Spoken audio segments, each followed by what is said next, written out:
Assalamualaikum warahmatullahi wabarakatuh. Halo semuanya teman-teman, selamat malam. Selamat datang kembali di channel kesayangan kita, channel Ilo Extreme. Dan dimanapun teman-teman berada, semoga teman-teman selalu dalam keadaan sehat walafiat tanpa kekurangan satu apapun. Amin amin ya rabbal alamin. Dan pada kesempatan yang baik ini, kami akan membawakan satu kisah dari penulis asal kota Bandung, Jawa Barat, yaitu MC Dik. Oh, pasti keren-keren banget ya kalau kisah-kisah dari Bang Sidik. Dan tapi sebelum kita masuk ke dalam kisahnya, buat teman-teman mungkin yang belum subscribe, bisa diklik dulu tombol subscribe, jangan lupa lonceng notifikasinya dinyalakan agar teman-teman selalu mendapatkan notifikasi dari konten-konten yang akan kami upload di setiap harinya. Kami juga ingin mengucapkan terima kasih ya kepada seluruh teman-teman yang sudah selalu setia mendukung kami, yang sudah selalu hadir di setiap harinya, karena teman-teman kami selalu bersemangat berkarya di setiap harinya. Nggak pakai berlama-lama lagi ya, langsung aja kita masuk ke dalam kisahnya. Bude Horor on! Misteri di Rumah Susun Pondok Harapan.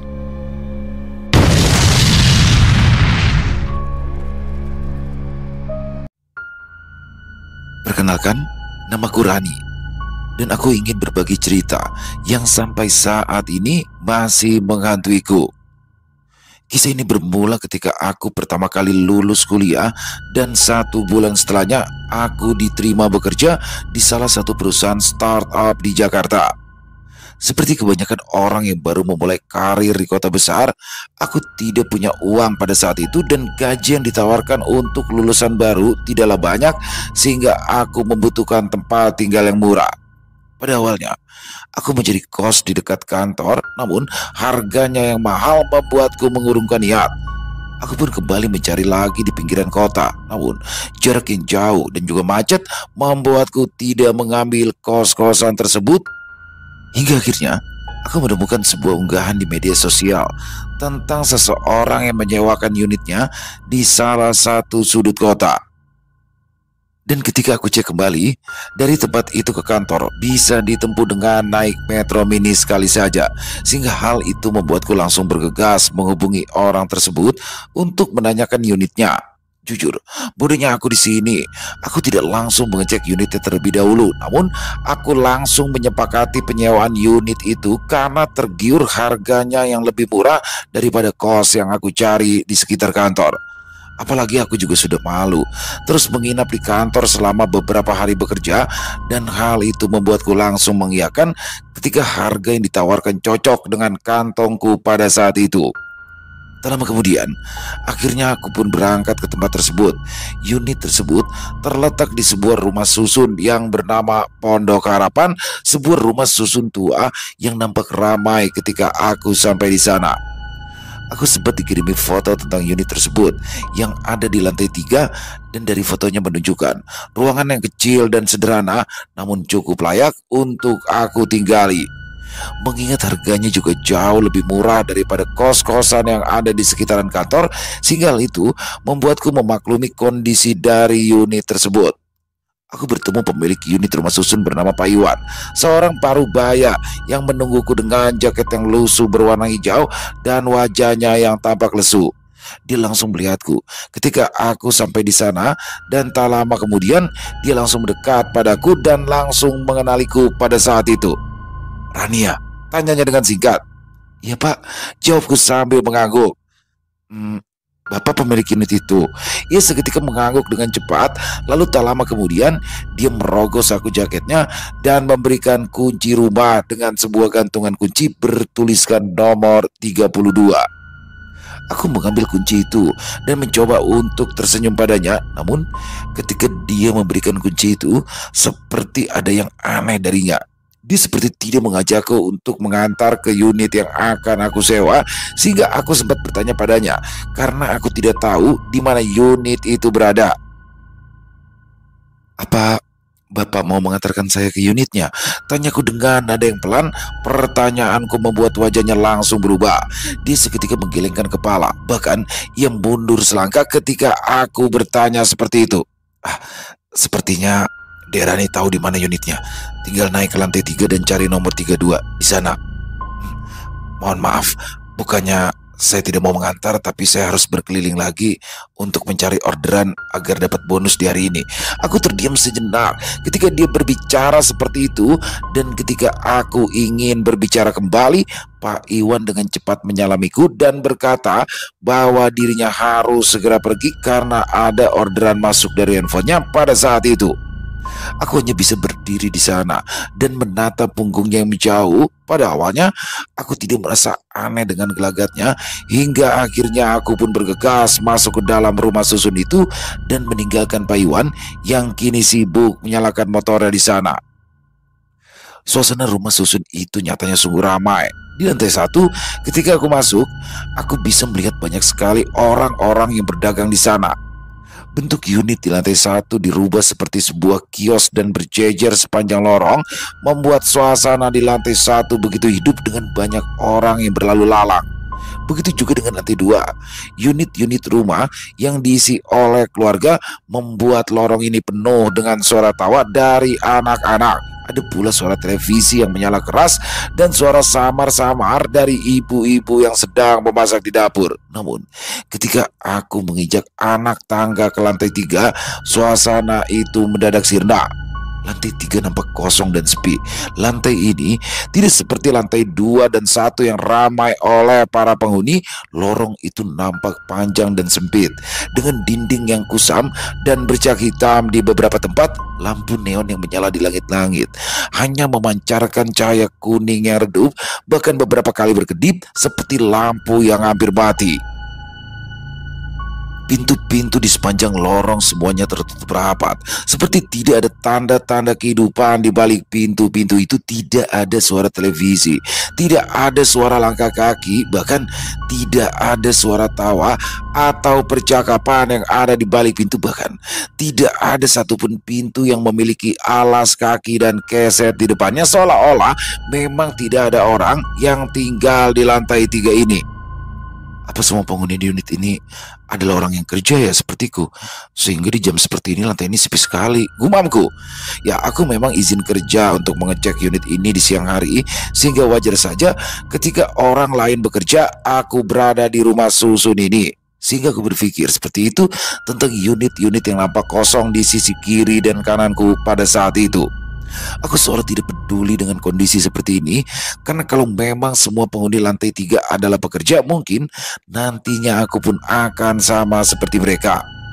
Aku hanya tinggal ketika malam tiba, dan ketika pagi menjelang, aku akan kembali berangkat, sehingga membiarkan unit yang aku tempati akan kosong sepanjang hari.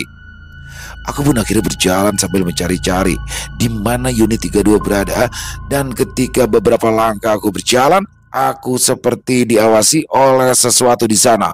Beberapa kali aku berhenti dan aku membalikkan badan, namun tidak ada siapa-siapa di lorong tersebut. Mungkin cuma perasaanku aja, gumamku, mencoba untuk menenangkan diriku karena ini adalah tempat baru untuk aku tinggal, sehingga wajar apabila ada perasaan tidak enak yang aku rasakan pada saat itu. Unit 32 yang aku tempati terletak di ujung lorong. Unit tersebut berdekatan dengan unit 33 yang ada di seberangnya. Unit 32 nampak berbeda dengan unit-unit lain di sekitaran. Pintunya nampak baru diganti dan dicat berwarna putih, lalu ada beberapa bagian yang menghitam seperti unit-unit lain dicat sehingga nampak baru pada saat itu. Sedangkan unit 33 di depanku terlihat tidak terawat, bahkan pintunya nampak rusak dengan lampu depan yang mati. Sepertinya unit ini memang tidak ada penghuninya, karena tidak mungkin ada manusia yang tinggal di unit tersebut dengan kondisi yang seperti itu. Aku mulai memasukkan kunci yang Pak Iwan berikan, dan tak lama aku memutarnya dengan perlahan. Pintu itu pun terbuka dengan suara derit panjang yang sedikit memekakan telinga di tengah-tengah keheningan lantai 3 yang sepi. Begitu pintu itu dibuka, hawa dingin langsung menyeruak dari dalam. Ruangan ini tampak seperti ruangan yang sudah lama ditinggalkan. Apalagi ketika aku masuk, aroma lembab dan bau kayu yang lapuk bercampur menjadi satu, sehingga aku pun langsung berlari ke arah jendela dan membuka hordeng yang menutupi unit itu agar sinar matahari masuk dan membuat suasana di dalam terasa hangat. Unit 32 terdiri dari ruangan utama dan dapur kecil di sudut, satu kamar tidur, dan kamar mandi yang sempit dengan dinding-dindingnya yang penuh bercak hitam dan noda air yang sudah mengering. Lantainya terbuat dari keramik putih yang kusam dengan beberapa retakan yang memperlihatkan beton di bawahnya. Barang-barang yang ada di unit itu pun nampak sudah lama tidak digunakan, sehingga aku perlu waktu untuk membersihkannya, terutama spray dan penutup pantal yang sudah berdebu. Ya, memang ada uang, ada barang. Aku tidak komplain dengan keadaan ini, mengingat aku menyewa unit ini dengan harga yang murah, sehingga aku mewajarkan keadaan ini. Butuh beberapa jam untuk aku membersihkan unit tersebut. Aku membuatnya sedikit nyaman untuk aku tinggali, namun aku baru sadar lantai 3 ini benar-benar sepi. Tidak ada suara apapun selain suara dari unitku pada saat itu. Suara tawa dari anak-anak lantai 2 bahkan tidak terdengar hingga ke lantai ini. Dan setiap kali aku membuka pintu unit itu secara lebar, entah mengapa seperti ada sesuatu di lorong yang kosong itu, seperti ada yang mengintipku di balik pintu. Dan ketika aku melihatnya, di sana hanya ada lorong kosong dengan lampu neon yang menyala di atasnya, sehingga aku lebih memilih untuk menutup pintu rapat-rapat. Dan akhirnya aku mulai beristirahat sejenak karena aku merasa capek setelah aku membereskan unit tersebut agar nyaman untuk aku tinggali. Entah mengapa, aku terbangun lagi di tengah malam. Suara perutku yang keroncongan membuatku terbangun dari tidur panjangku. Kulirik jam di dinding dan terlihat sekarang sudah pukul 1 malam. Aku menghela nafas pelan. Rasa lapar yang tadi aku rasakan tidak bisa lagi kutahan, sehingga aku bangkit dan berjalan ke arah tas yang tadi aku simpan di sudut ruangan. Di sana, aku mengeluarkan kompor portable kecil lengkap dengan panci kecil dan beberapa bungkus mie instan. Aku menaruh semuanya di atas meja kecil di dekat dapur. Dan tak lama kemudian, aku mulai memanaskan air. Suara kompor yang menyala sedikit mengurangi keheningan yang mencekam di lantai 3 ini. Wajar saja, kalaupun para penghuni lantai 3 ini sudah pulang, mereka mungkin pada saat ini sudah tertidur lelap, sehingga suasana di tempat ini kembali hening seperti tadi sore. Tak lama kemudian, air yang aku panaskan mendidih. Asapnya mulai memenuhi udara. Aku lalu memasukkan mie instan dan memasaknya pada saat itu. Kulihat jendela yang masih terbuka, dan ketika aku berjalan, di bawah sana hanya berjejer kendaraan para penghuni, tanpa ada satupun manusia yang masih beraktivitas di jam seperti ini. Akhirnya, mie instan yang aku masak selesai. Aromanya yang gurih kini mengisi ruangan kecil yang aku tinggali. Aku duduk di lantai dan mulai makan. Kuahnya yang hangat mengalir ke dalam tenggorokanku dan secara perlahan mengusir rasa dingin dan membuat tubuhku hangat ketika mie instan itu mulai masuk ke dalam tubuh. Namun, tepat ketika aku menghabiskan mie tersebut, tiba-tiba saja terdengar sebuah suara langkah kaki yang berjalan dari arah lorong dan melewati tempatku pada saat itu. Tap, tap, tap. Seketika aku menyimpan tempat makanku dan langsung melihat ke arah pintu yang tertutup rapat. Suara itu pada awalnya terdengar samar, seperti berasal dari arah tangga yang ada di ujung lorong. Namun suara itu secara perlahan mendekat dengan setiap langkahnya yang terdengar sangat jelas. Perasaan ganjil seketika mulai menyelimutiku. Aku langsung berpikir, mungkin saja itu adalah penghuni lain yang baru pulang dari tempat kerjanya. Namun ketika sedang berpikir seperti itu, tiba-tiba saja langkah kaki itu berhenti dan dia berhenti tepat di depan unitku yang tertutup rapat. Tentu saja aku semakin terdiam. Aku hanya bisa menatap pintu itu dengan jantung yang mulai berdebar secara perlahan. Apalagi suasana di jam 1 malam yang hening membuatku bisa mendengar suara sekecil apapun di luar sana. Aku tidak melakukan apa-apa ketika langkah kaki itu berhenti tepat di depan pintuku. Lalu tak lama kemudian, tok tok tok. Tok tok tok.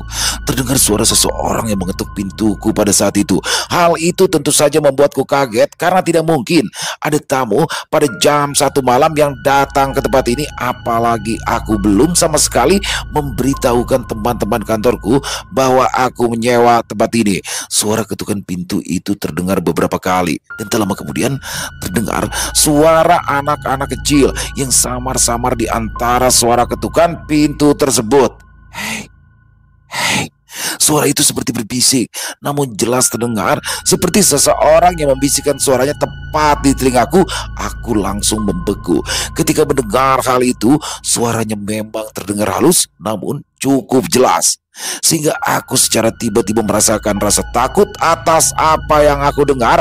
Kulitku seketika merinding dan aku hanya bisa diam sambil menatap pintu yang masih tertutup itu. Siapa di sana? Tanyaku pelan. Aku mencoba untuk berpikir positif. Mungkin saja itu ada penghuni lain yang melihat bahwa ada orang lain yang tinggal di lantai 3 ini, karena dia melihat ada sandal dan juga sepatu yang aku simpan di luar, sehingga dia datang dan menyapa untuk berkenalan denganku.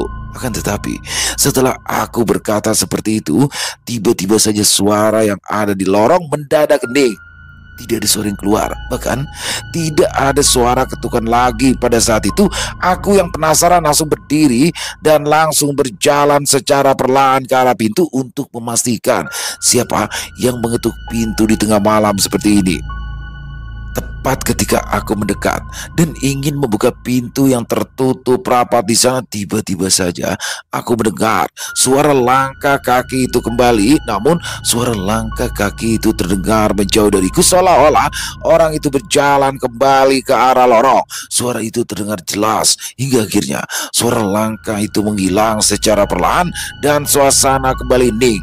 Aku hanya bisa berdiri, tanganku terlihat bergetar. Ketika ingin membuka pintu tersebut, perasaanku terasa bingung dan takut yang bercampur menjadi satu. Namun, aku juga penasaran siapa yang mengetuk pintuku dan mengucapkan "Hei" pada saat itu.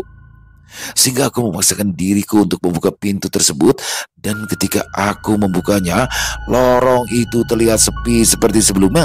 Tidak ada jejak dari manusia yang berjalan ke unitku. Yang ada hanyalah lampu neon yang menyala dan berkedip di sepanjang lorong, serta angin malam yang dingin berembus dari arah tangga, sehingga aku menggigil kedinginan. Aku melirik ke kiri dan ke kanan dan tidak ada siapa-siapa di sana. Yang aku lihat hanyalah keheningan, dan tak lama kemudian aku akhirnya menutup pintuku kembali. Meskipun tepat ketika pintu itu tertutup, tiba-tiba saja ceklek, terdengar seperti ada seseorang yang sedang mengunci pintu kamar. Dan pintu yang dikunci itu adalah unit 33 yang ada di depanku. Sebuah unit dengan temboknya yang menghitam dan tampak seperti tidak terurus seperti unit yang lain di lantai ini. Aku terbangun di pagi hari dengan kepala yang terasa berat. Apa yang terjadi semalam terasa seperti mimpi. Namun ketika aku bangun dan melihat jam, sudah menunjukkan jam 8 pagi. Dan apa yang terjadi semalam mendadak aku lupakan di pagi itu. Sial, teriakku. Aku mengumpat pelan, kemudian bangkit dari kasur. Seketika aku bergegas ke kamar mandi untuk mencuci muka dan sikat gigi. Tidak ada waktu untuk mandi dan bersiap-siap karena aku sudah mulai terlambat untuk bekerja. Aku langsung mengenakan kemeja yang sudah aku siapkan sebelumnya. Tas yang awalnya berisikan baju-baju aku keluarkan dan hanya tertinggal laptop yang ada di tasku pada saat itu. Tak lama kemudian aku langsung keluar, berlari menuju lorong untuk bergegas kerja di hari itu.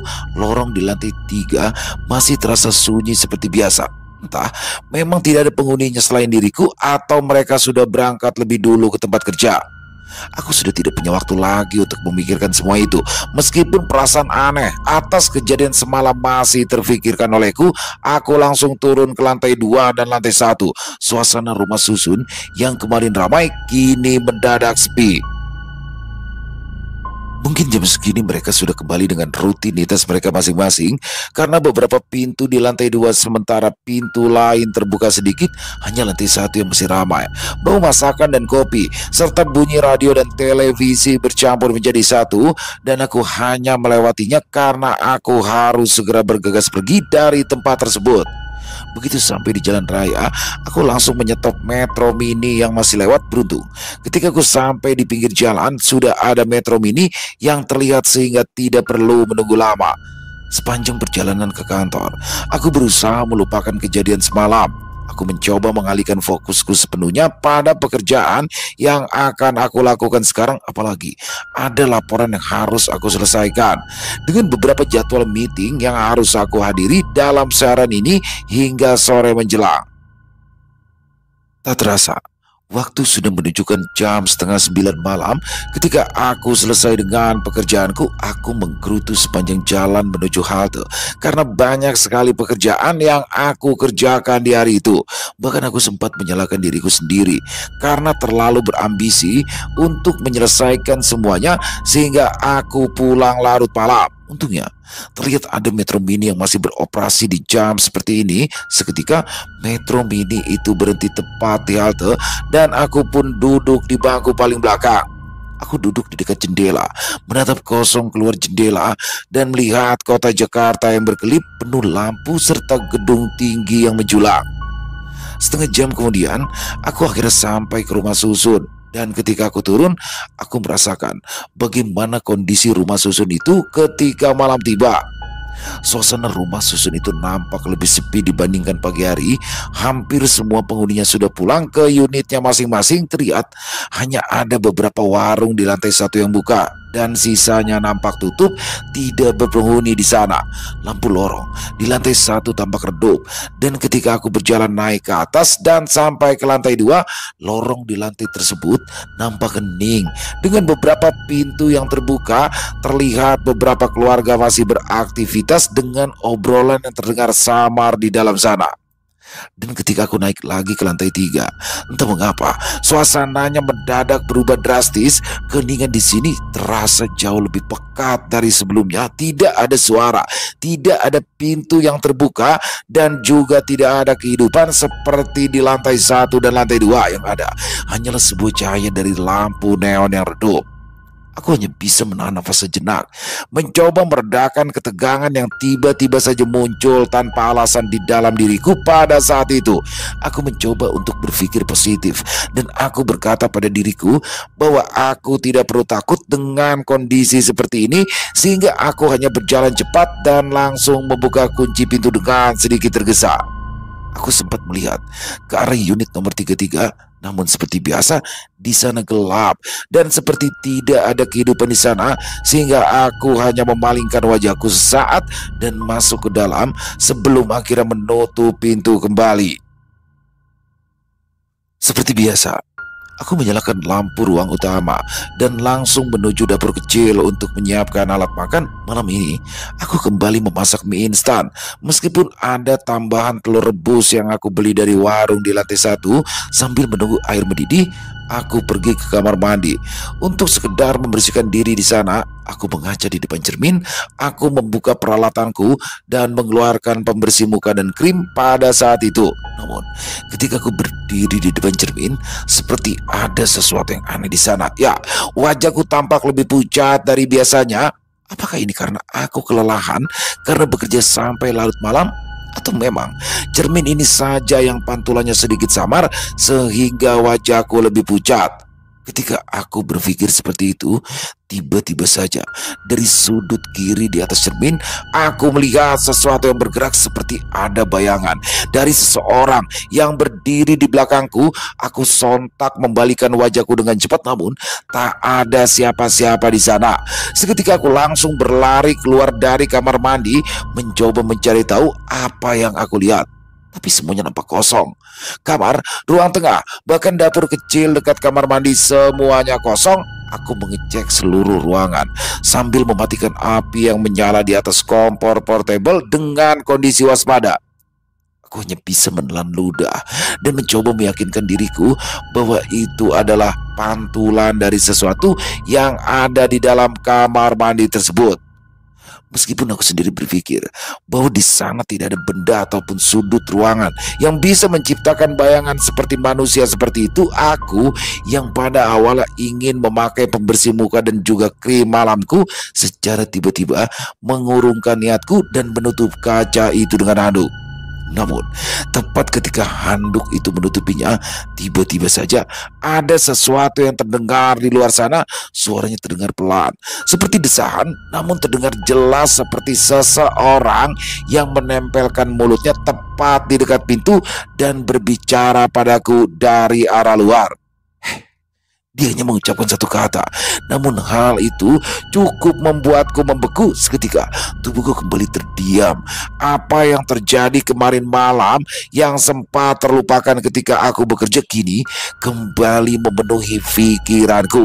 Apalagi ketika tubuhku terdiam dan tak bisa melakukan apa-apa, handuk yang menutupi cermin itu tiba-tiba saja jatuh ke lantai dan seketika membuatku bisa melihat pantulan dari cermin tersebut. Sontak aku langsung memalingkan wajahku ke arah cermin dan di sana terlihat sebuah pantulan pelan wajahku yang ketakutan. Namun kali ini ada sesuatu yang lebih parah dan membuatku semakin ketakutan karena di sana terlihat ada bayangan lain yang berada tepat di belakangku. Bayangannya lebih jelas daripada sebelumnya. Bahkan aku bisa melihat dengan jelas bahwa ada wajah lain selain diriku dari balik cermin yang aku lihat itu. Terlihat di sana ada seorang anak wanita berambut panjang berada tepat di sisi kiri bahuku. Dia berdiri diam, seolah-olah berdiri tepat di belakangku dengan sebagian wajahnya yang tertutupi oleh rambutnya yang panjang. Wajahnya tampak menghitam sehingga aku tidak jelas melihat wajahnya, namun aku bisa tahu bahwa dia adalah wanita karena rambutnya yang panjang. Sontak hal itu membuatku mundur beberapa langkah. Lututku tiba-tiba bergetar hebat dengan nafasku yang memberat. Aku mencoba memahami atas apa yang terjadi, namun sebelum aku bisa berpikir lebih jauh atas apa yang aku lihat, tiba-tiba saja aku mendengar suara lagi yang kali ini terdengar lebih keras dari pintu yang tertutup rapat di sana. Tok tok tok. Tok tok tok, terdengar ketukan yang terdengar dari pintu depan dan hal itu membuatku tidak bisa bergerak di ruangan tengah. Mataku bergantian memandangi pintu dan cermin yang ada di kamar mandi dan tak lama kemudian ketukan itu terdengar lagi, bahkan kali ini terdengar lebih keras dari sebelumnya. Tok tok tok. Tok tok tok. Selain suara ketukan itu, terdengar juga suara lain, seperti suara di lorong yang nampak hidup. Suara itu terdengar seperti ada beberapa orang yang berjalan hilir mudik di antara lorong panjang yang ada di lantai 3. Mereka seperti berbincang satu sama lain. Mereka tertawa, bahkan terdengar beberapa kali memukul pelan tembok unit yang ada di luar sana. Entah apa yang sedang terjadi di luar sana, namun suara itu seperti meredakan suara ketukan yang terjadi pada unitku pada saat itu. Sepertinya itu adalah para penghuni lantai 3 yang lain yang mungkin saja baru pulang sehingga membuat lorong itu menjadi ramai.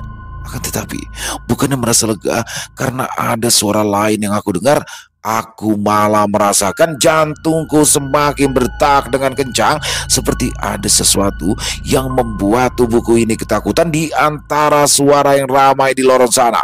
Aku seperti ketakutan atas apa yang terjadi di ruangan ini, dan suara yang ramai ini tidak bisa membuatku tenang sebelum aku melihat apa yang terjadi di lorong tersebut.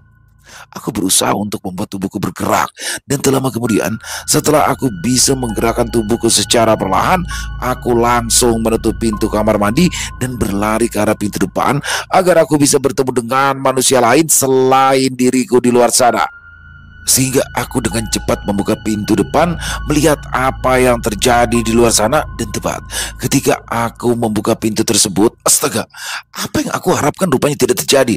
Karena lorong itu kosong seperti biasa, tidak ada manusia seperti diriku di lantai 3 ini. Bahkan ada sesuatu yang mengejutkan, yaitu ada sesuatu yang aku lihat tepat di depan mataku. Di depan unit 33 terdapat seorang anak wanita yang berdiri dan menatapku. Pada malam itu tubuhnya kurus, sangat kurus, sehingga tulang-tulangnya tampak menonjol di balik kulitnya yang pucat dan menghitam. Rambut panjangnya terurai dan bergelombang seperti tidak terurus, dan sebagian rambutnya menutupi wajahnya. Namun yang paling mencolok adalah kondisi tubuhnya. Sebagian kulitnya menghitam dan hangus seperti daging terbakar.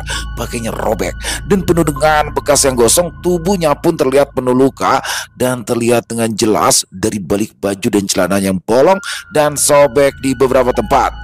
Anak itu hanya berdiri dan diam sambil menatapku dalam tatapan yang kosong, tetapi secara perlahan bibirnya melengkung dan membentuk senyuman yang menyeramkan. Lalu tak lama kemudian dia kembali berkata, "Hai." Suaranya terdengar serak dan suara itu sama seperti suara yang aku dengar dalam beberapa hari ini. "Terima kasih sudah menemaniku di lantai ini. Aku tidak kesepian lagi sekarang." Dia tiba-tiba saja mengangkat tangannya yang nampak hangus hingga ke ujung jari. Sebagian daging di tangannya nampak mengelupas, memperlihatkan tulang yang ada di antara daging yang sudah hangus terbakar, dan seketika membuatku jijik, merinding. Di saat yang bersamaan, aku mundur secara perlahan. Tubuhku mendadak kaku, nafasku terasa berat seperti ada yang menekan dadaku. Namun sebelum aku bisa melarikan diri darinya, tiba-tiba saja sesuatu terjadi padaku tepat di belakang anak itu. Unit 33 yang tadinya gelap mulai muncul cahaya secara perlahan. Sebuah titik api kecil mendadak muncul di sekitaran pintu, merambat ke dinding dan lantai sehingga membakar apapun yang ada di dalamnya. Api itu secara perlahan mengelilingi anak itu yang berdiri di depan pintu, dan tak lama kemudian kobaran apinya semakin besar dan menutupi tubuh anak tersebut. Anak itu tidak menunjukkan tanda-tanda kesakitan. Dia hanya berdiri di sana dengan kobaran api yang mengelilinginya. Bahkan dia hanya tersenyum dengan senyuman yang sangat menyeramkan. Aku ingin menjerit atas apa yang aku lihat, namun suara itu seolah tersangkut di tenggorokanku. Api terus menjalar dalam sekejap dan seluruh unit 33 yang letaknya persis di depanku terbakar dengan hebat. Asap pekat berwarna hitam kini memenuhi lorong, dan hal itu membuatku menutup hidungku karena aromanya begitu kuat. Aku tidak bisa mundur dan berlari dari kobaran api itu, dan anehnya api tersebut tidak menyambar ke unit lain yang ada di sebelahnya. Aku hanya bisa melihat anak itu perlahan-lahan terbakar habis di tengah kobaran api yang mengelilinginya, hingga akhirnya dia lenyap di dalam panasnya api yang membakar tubuhnya. Sontak, tepat ketika aku sadar bahwa hal itu adalah hal yang benar-benar menakutkan, aku memaksakan diri untuk berteriak, mengeluarkan semua tenagaku karena aku tidak tahan apa yang aku lihat pada saat itu.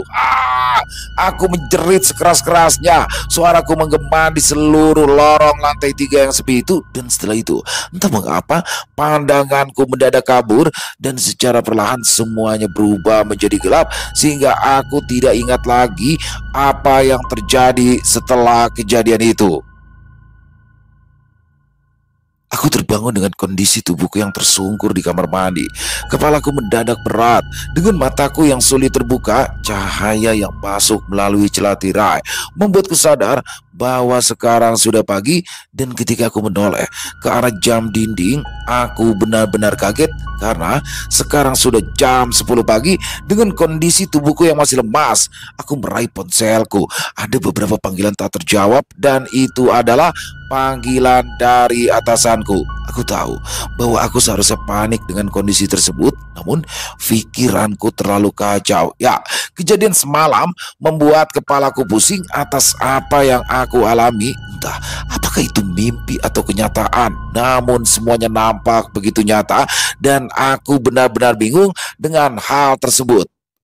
Setelah memulihkan diri, aku menelpon balik atasanku dan meminta maaf atas apa yang terjadi. Aku berkata bahwa aku terjatuh dari tangga rusun sehingga aku tidak bisa masuk untuk hari itu. Setelah menutup telepon, aku duduk di kasur, mencoba memahami atas apa yang terjadi padaku semalam.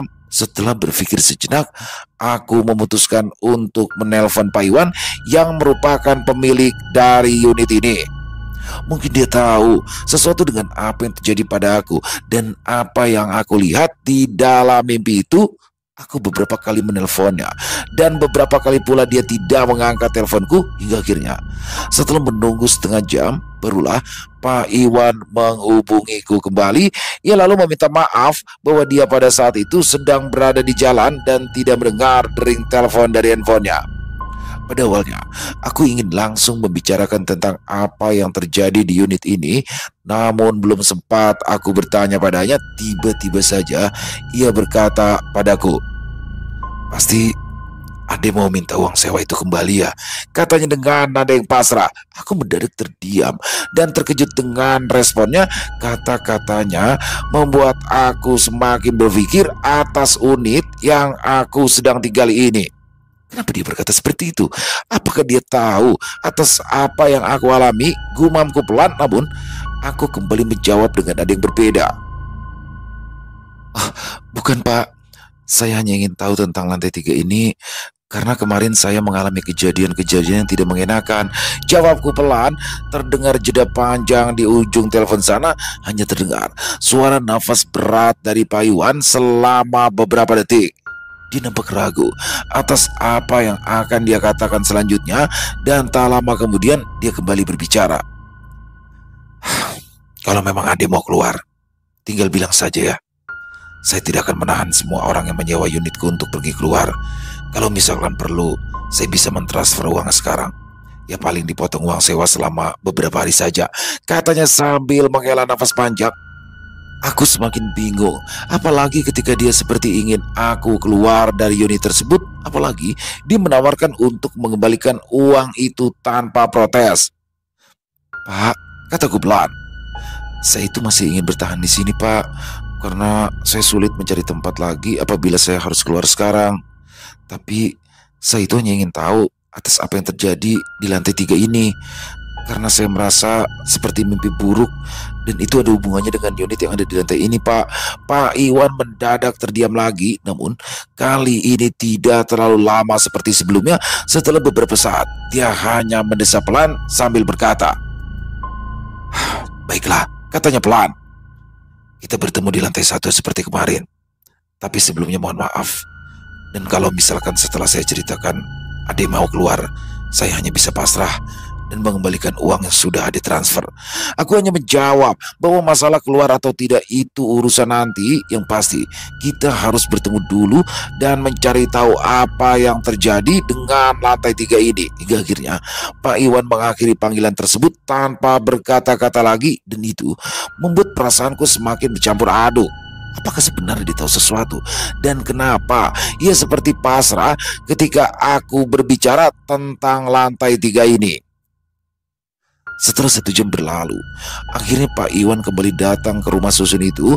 Pada awalnya, aku mengajaknya ke lantai 3 agar aku bisa menunjukkan apa yang terjadi di unit tersebut dan unit 33 yang ada di depannya. Namun lagi-lagi, Pak Iwan tidak mau naik ke atas.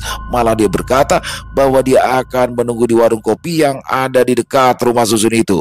Aku akhirnya keluar kamar dan mengikuti apa yang dia katakan. Setelah bertemu dengannya, wajah Pak Iwan tampak lebih muram dari sebelumnya.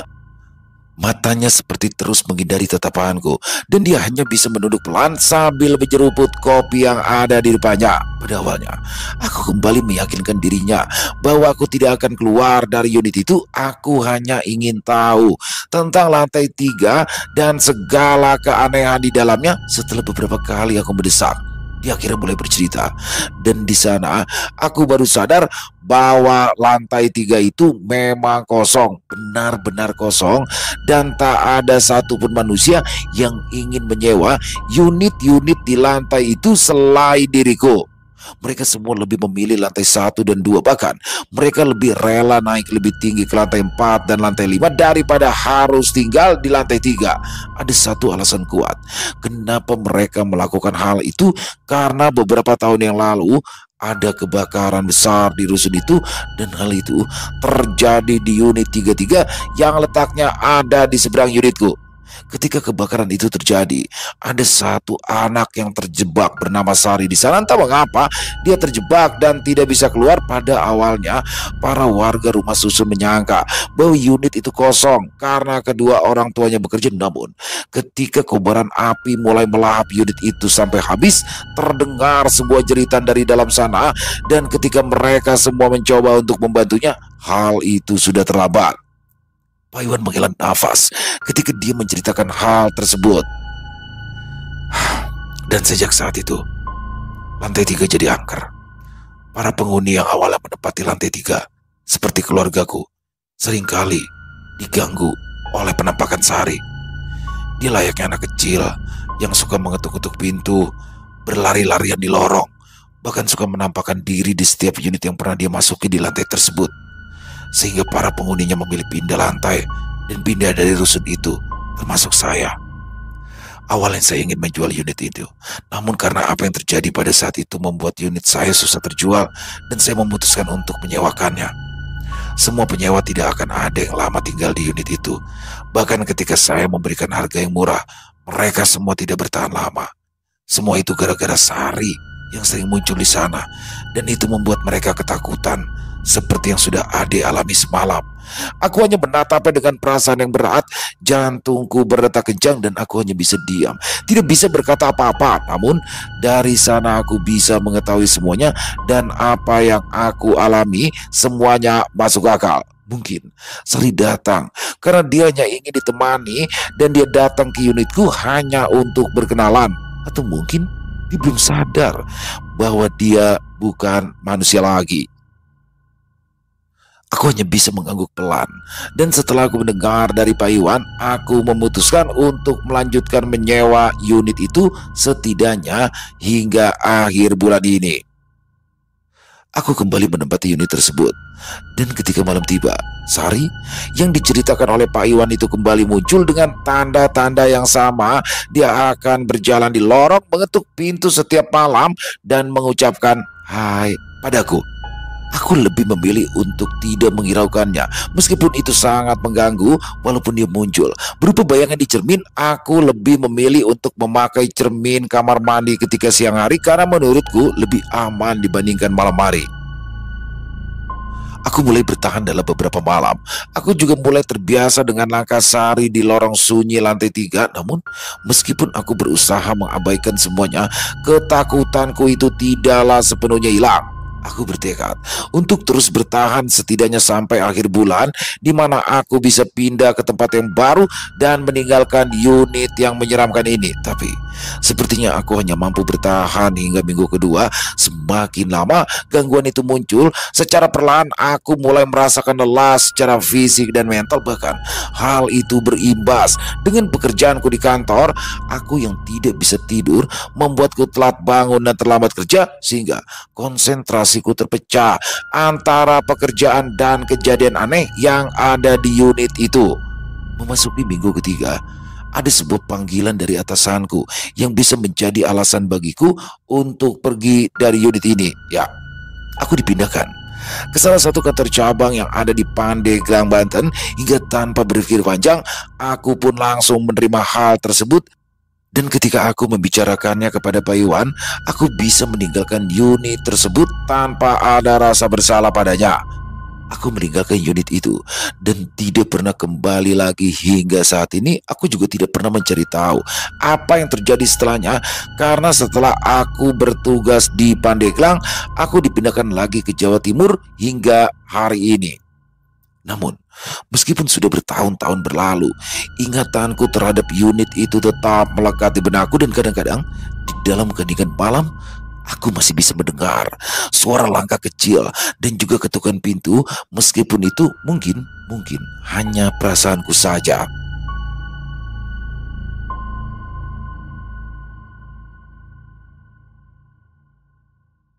Selesai. Wow, luar biasa kisah dari Bang Sidik. Dan ini kisah-kisah kayak gini salah satu favorit saya ya.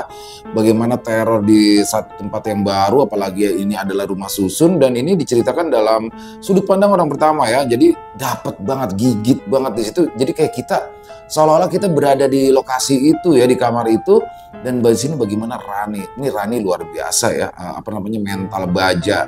Tapi ya itu ya, mungkin Rani juga takut, mungkin Rani juga nggak seberani itu, tapi karena karena tekanan ekonomi, karena dia nggak punya duit lagi untuk mencari kos-kosan murah, ya nggak mungkin bisa pindah juga dengan secepat itu. Jadi dipaksakan untuk berani, dan akhirnya dia bisa melewati itu semua, walaupun pada akhirnya dia harus meninggalkan itu di minggu ketiga. Itu pun karena dia dipindahkan kerjanya ya. Jadi luar biasa sekali nih.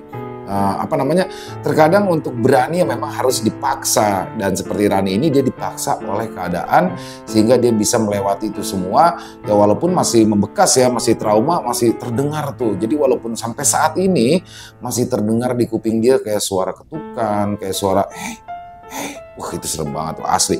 Part yang paling seru untuk pas menurut saya yang itu walaupun cuma segitu tapi kayaknya nggak tahu kenapa kayak nyes banget gitu, sama yang pasti cermin.